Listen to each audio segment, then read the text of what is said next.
Emmanuel Macron has made a dig over Brexit after this week's EU summit ended without a budget agreement. EU leaders are deadlocked over their next budget deal after talks in Brussels broke down yesterday. And in a jibe to Brexit, which leaves a hole of around €75 billion over 7 years, the French president said, "We don't need Britain to show disunity." Mr. Macron said, "These divisions are there. We don't need Britain for that. They were playing out during the financial crisis a decade ago, during the migration crisis, we're now seeing them on budget issues." EU leaders have been unable to reach a compromise over the 2021 to 2027 budget, worth an eye-watering €1 trillion.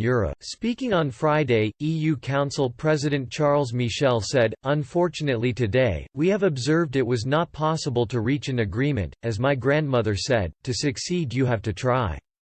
It is not clear when a new summit will be set. Brexit has left a huge gap in the budget as the UK was a major contributor to the EU. As well as the shortfall, members have failed to agree on the size of the budget with a standoff between rich and poorer nations." Mr. Michel said, "It's a very difficult negotiation, especially after Brexit and the gap of between €60 and €75 billion.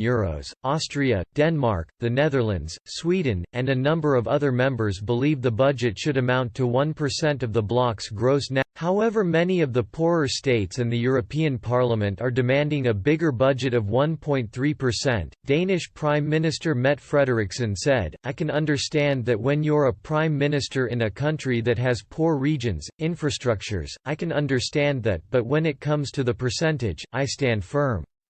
She said another summit would be required to thrash out a deal between the 27 nations. Austrian Chancellor Sebastian Kurz added, "In the past it was always such. We needed 2 or 3 summits. I am hopeful to get a new breakthrough next time." Finnish Prime Minister Sanna Marin said, "If we want to find an agreement, I think everybody has to be flexible. It cannot be the way that one, or some, countries try to dictate the outcome." On the chances of a breakthrough, she added, "It looks quite difficult."